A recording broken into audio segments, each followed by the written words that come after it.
ओम शांति। आज 18 तारीख की मुरली है। मीठे प्यारे प्राणेश्वर प्रिय पिता कहते हैं, मीठे आज्ञाकारी बच्चे, तुम्हें सदा अतीन्द्रिय सुख में रहना है, कभी भी रोना नहीं है, क्योंकि तुम्हें अभी ऊंचे से ऊंचा बाप मिला है। प्रश्न है, अतीन्द्रिय सुख तुम गोपियों का गाया हुआ है, देवताओं का नहीं, क्यों?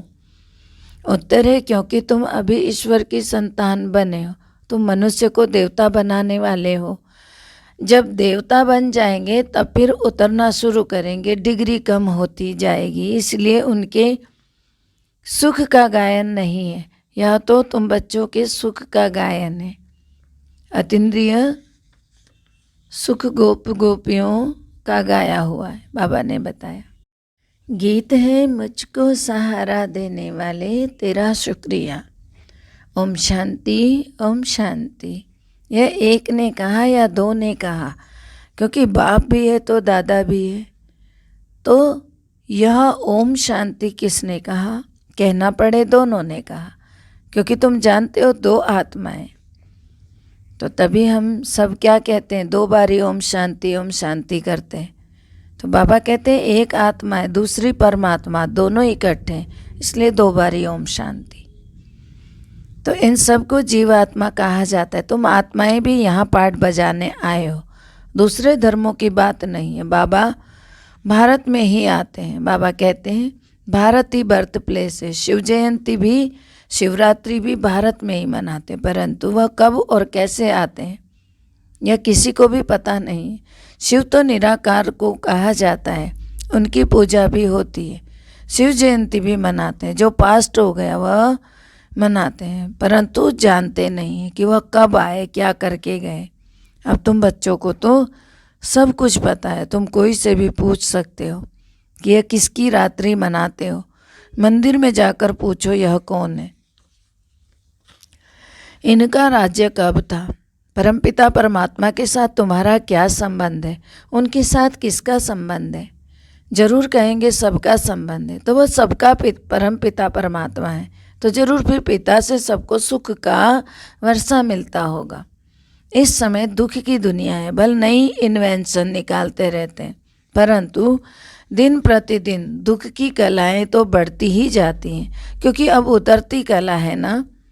कितनी आफतें आती रहती हैं, मनुष्य को दुख देखना ही है।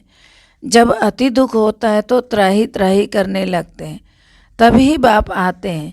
इस समय सब मनुष्य मात्र पतित हैं, इसलिए इनको विशेष वर्ड कहते हैं। वहाँ सतयुग में दुख होता ही नहीं है।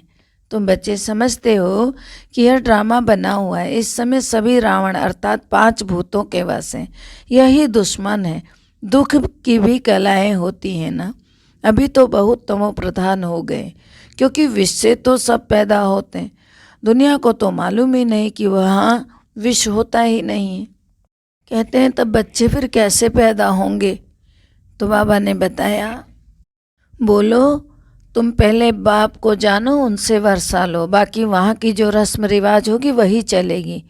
तुम क्यों यह संशय उठाते हो? कोई ने प्रश्न पूछा कि शिव बाबा जब यहाँ हैं तो फिर वहाँ मूल वतन में आत्माएं होंगी?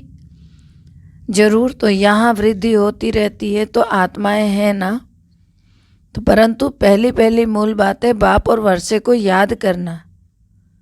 इन बातों से तुम्हारा क्या मतलब है जो ये बातें करते हो, आत्माएं वहाँ होंगी नहीं होंगी, बच्चे कैसे पैदा होंगे, क्या होगा?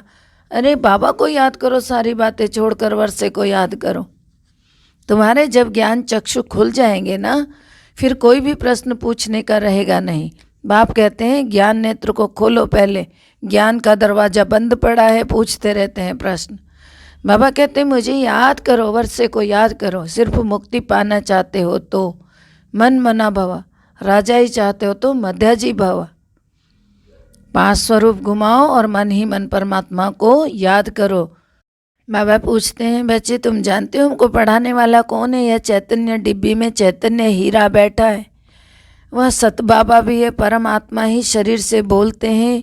कोई मरता है तो उनकी आत्मा को बुलाया जाता है। ये चैतन्य डिब्बी माना ब्रह्मा बाबा और चैतन्य हीरा माना शिव बाबा। तो ब्रह्मा अर्थात दादा लेखराज वही ब्रह्मा है, तो उनके तन पर आकर परमात्मा स्वयं यह बात कर रहे हैं। उस समय यह ख्याल रहता है कि हमारे बाबा की आत्मा आई है, जैसे कि दो आत्माएं हो गई, वह आत्मा आकर वासना लेती है।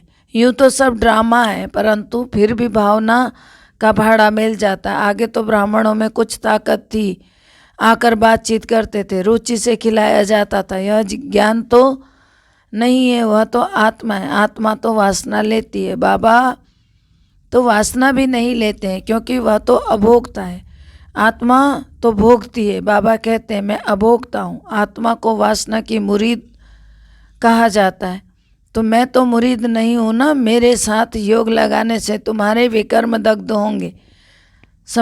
समझाना है कि शिव जयंती मनाते हैं। शिव तो निराकार है, जैसे आत्मा की भी जयंती होती है। आत्मा शरीर में आकर प्रवेश करती है। शिव ही पतित पावन है, जिसका ही आह्वान करते हैं कि आकर इस रावण के दुखों से लिबरेट करो। इस समय 5 विकार सर्वव्यापी हैं, आधा आधा है ना। जब रावण राज्य शुरू होता है तब और धर्म आते हैं, सबको अपना अपना पार्ट बजाने आना पड़ता है। मैं आता ही यहाँ हूँ। अब तुम बच्चे जानते हो, यह चैतन्य डिब्बी में कौड़ी से हीरा बनाने वाला बाप बैठा हुआ है। वही सच्चित आनंद स्वरूप है, ज्ञान का सागर है। तुम अभी जानते हो। बाप याद दिलाते हैं तो याद करते हैं ना, फिर भूल जाते हैं। जैसे वो पौप हैं तो उनका तो चैतन्य शरीर है, तो बाबा कहते हैं देखो है कितना नामी ग्रामी, उनकी कितनी महिमा होती रहती है। यहाँ तो देखो डिब्बी में छिपा हुआ हीरा है, कोई जानते ही नहीं। इतना बड़ा भगवान ब्रह्मा तन में आए हुए हैं, किसी को मालूम ही नहीं है। तो वह एक ही बार आते हैं।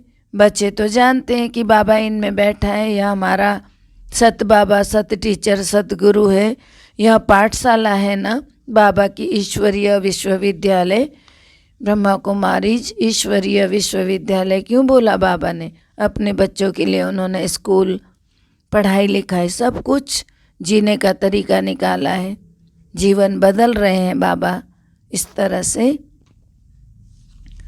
हमारे प्यारे परमपिता परमात्मा शिव बाबा, तुम्हारे में भी देखो कोई भूल जाते हैं, चलन से सब कुछ पता लग जाता है। कोई बच्चे तो थोड़ी परीक्षा लेने से फां हो जाते हैं। नहीं तो बच्चों का कहना है जो खिलाओ, चाहे मारो, चाहे प्यार करो, सपूत बच्चे तो आज्ञाकारी होते हैं ना। बाबा कहते हैं बच्चे कभी रोना नहीं है, तुम्हारा इतना बड़ा बाप और साजन है, उनके बनकर फिर तुम रोते हो। मैं तुम्हारा बड़ा बाप बैठा हूँ, माया नाक से पकड़ती है तो तुम रोने लगते हो। गायन भी है ना, अतीन्द्रिय सुख गोप गोपियों से पूछो, परंतु माया भुला देती है। बाप पर कुर्बान जाएं, बलिहार जाएं, वह अंदर याद रहे तो खुशी हो। तुम बच्चे अभी जानते हो बाबा सच्चा सच्चा इंद्र है, वो पानी की वर्षा बरसाने वाला इंद्र नहीं, यह ज्ञान इंद्र है। इंद्र धनुष निकलता है, उसमें रंग तो बहुत होते हैं परंतु मुख्य 3 होते।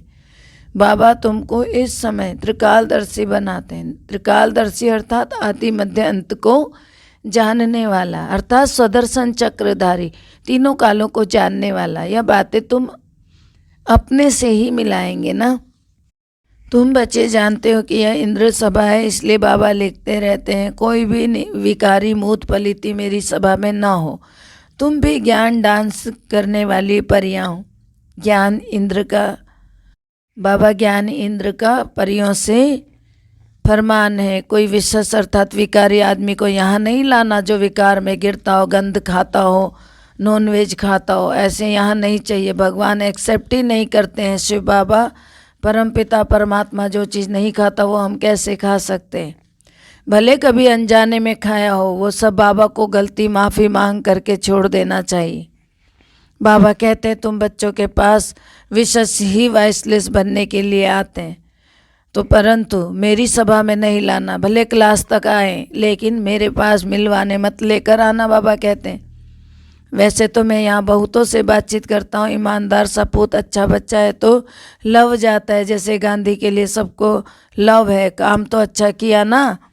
इस बने बनाए ड्रामा को भी समझना है, यह हूबहू रिपीट हो रहा है, कोई का दोष नहीं है। बाबा बता रहे हैं ये सब बातें रावण को तो सभी को भ्रष्टाचारी बनाना ही है, तो रावण का तो काम है सबको भ्रष्टाचारी बनाना। फिर इन सब बातों को तुम बच्चे ही तो जानते हो ना, क्या जाने बाकी। और पतित पावन कहते हैं, कुछ भी समझते तो है नहीं, वैसे ही कह देते हैं पतित पावन। तुम तो वही हो जिन्होंने कल्प पहले भी बाबा को मदद की थी। और सतयुग में भी यह थोड़ी मालूम रहेगा कि हमने यह राज्य कैसे लिया। अब तुम जानते हो यह बेहद का बाप है। बहुत सुंदर बात है, दुनिया भगवान के आगे जाकर झोली फैलाती है, लेकिन शिव बाबा हम बच्चों को अपना मददगार बनाते हैं। कितने बड़े भाग्यवान हैं हम। वाह मीठे बाबा, आपने क्या चुनाव किया हमारा तो जीवन ही आपने बदल दिया। अब तुम जानते हो यह बेहद का बाप कितनी बड़ी आसामी है। बाप ही भारत को कौड़ी से हीरे जैसा बनाते हैं। स्वर्ग में एक ही आदि सनातन देवी देवता धर्म था, फिर से उनकी स्थापना हो रही है। सारी दुनिया में शांति स्थापन करना यह तो स्वयं परमपिता परमात्मा की रिस्पॉन्सिबिलिटी है। वह बाप ही आकर सबको धन का बनाते हैं, समझाते हैं कि बच्चे तुम निधन के क्यों बने हो, रावण राज्य कब से शुरू हुआ कुछ पता है? तुम जानते हो? तुम तो जानते ही नहीं हो, इसीलिए तुम्हें याद दिलाने के लिए मैं आया हूँ। रावण का बुत बना बना कर जलाते रहते हो। इस समय भक्ति मार्ग की उतरती कला है, कितना भी भक्ति करे वो नीचे ही उतर रही है। राम राज्य तो सतयुग को कहा जाता है। तुम इस समय हो ईश्वरीय औलाद, क्योंकि कला कम होती जाती है, तो फिर इस समय तुम्हारे में बड़ी रॉयल्टी चाहिए। तुम हो मनुष्य को देवता बनाने वाले। अतीन्द्रिय सुख भी गोप गोपियों का ही गाया हुआ है। ऐसे कभी नहीं कहा है कि अतीन्द्रिय सुख लक्ष्मी नारायण से पूछो, परंतु गोप गोपियों के लिए कहा जाता है, क्योंकि वह ईश्वरीय औलाद है। देवता बनते हैं तो फिर डिग्री कम हो जाती है। उसके बाद राजाएं कितना दबदबे से चलते हैं, परंतु है तो सभी तमो प्रधान ना आखिरकार। तो तुम्हारे पास तो चित्रों में भी ब्रह्मा का चित्र देखकर बहुत मनुष्य मूझते रहते हैं, तो तुम बच्चों के पास लक्ष्मी नारायण का चित्र एक त्रिमूर्ति सहित है, एक बिगर त्रिमूर्ति के भी है। उसमें सिर्फ शिव दिखाया हुआ है, तो दोनों रखना चाहिए। अगर कुछ ब्रह्मा के लिए बोलें तो कहो किसके शरीर में आवे, तो ब्रह्मा सरस्वती ही लक्ष्मी नारायण बनते हैं, तो जरूर ब्रह्मा तन में ही आवे, तब तो ब्राह्मण पैदा होना, नहीं तो इतने बच्चे कैसे हो सकते हैं। यह ब्रह्मा के बच्चे ब्रह्मा कुमार कुमारियाँ हैं, तुम भी ब्रह्मा कुमार कुमारी हो। प्रजापिता बगैर सृष्टि कैसे रचेंगे? यह अब नई सृष्टि रच रहे हैं, तो हो तुम भी, परंतु मानते नहीं हो। अगर अभी ब्राह्मण नहीं बनेंगे तो देवता भी नहीं बन सकते, यह भी तो समझते हैं ना। यहाँ आएंगे वही जिनका सैपलिंग, जिनका कलम लगना होगा सतयुग का। बाप कितना अच्छी रीति समझाते हैं। बाबा हर एक की अवस्था को भी जानते हैं। कोई किस चीज़ का भूखा, कोई फैशन का भूखा, कोई बाबा से आकर पूछो बाबा हम ठीक चल रहे हैं, यह हमारी बात राइट है या रॉन्ग है, तो भी समझे कि इनको डर है। देखो गांधी जी को सभी ने कितनी मदद दी, परंतु उसने खुद नहीं खाया, सब देश के लिए किया। वह गांधी तो फिर भी मनुष्य था, यह तो बेहद का बाबा है। शिव बाबा तो दाता है, सब बच्चों के लिए ही कहते हैं। बाप तो बच्चों के लिए ही करते हैं। पूछा जाता है तुम 1 रुपया क्यों देते हो, कहते शिव बाबा को देते 21 जन्मों का वर्षा पाने के लिए। ऐसे कोई नहीं समझे तो मैंने दिया, ऐसे कोई ना समझे तो मैंने दिया। मैं तो 21 जन्मों का वर्षा लेता हूँ। बाबा तो गरीब निवाज है ना, 21 जन्मों का वर्षा देते, ये बुद्धि में रहे। सब कुछ बच्चों के काम में आता है। गांधी भी तो काम में लगाते हैं ना, जैसे गांधी की चीज़ें भी तो सब कुछ काम में आई ना। अपने लिए तो कुछ भी इकट्ठा नहीं किया, अपने पास भी जो कुछ भी था वह भी दे दिया। देने वाला वह कभी खुद इकट्ठा नहीं करता है। सन्यासी छोड़कर चले जाते हैं, फिर आकर इकट्ठा करते रहते हैं। उनके पास तो बहुत पैसे हैं, कितने फ्लैट्स हैं। वास्तव में सन्यासियों को एक भी पैसा हाथ में नहीं होना चाहिए। लॉ ऐसा है कि उनके हाथ में पैसा नहीं होना चाहिए। जब सन्यासी है तो पैसे क्यों चाहिए? वह कभी दानी नहीं हो सकते। तुमको तो बाप की राय पर चलना होता है। बाबा यह सब कुछ आपका है, जैसे आप कहेंगे ऐसे काम में लगाएंगे। बाबा डायरेक्शन देते रहते हैं, बच्चों को अमल में लाना है। अच्छा, मीठे मीठे सिकलदे बच्चों प्रति माता पिता बाप दादा का याद प्यार और गुड मॉर्निंग। रूहानी बाप की रूहानी बच्चों को नमस्ते। हम रूहानी बच्चों की रूहानी बाप दादा को दिल व जान से सिक व प्रेम से याद प्यार नमस्कार, good morning, diamond morning, Om Shanti. शुक्रिया मेरे प्यारे प्राणेश्वर, मेरे प्रिय पिता, शुक्रिया। धारणा है, पहला है कदम कदम बाप की राय पर चलना है, पूरा पूरा बलिहार जाना है, जहाँ बिठाए जो खिलाए ऐसा आज्ञाकारी होकर रहना है। दूसरा है अपनी चलन बहुत रॉयल अर्थात ऊंची रखनी है। हम ईश्वरीय औलाद हैं, इसीलिए बड़ी रॉयल्टी से चलना है।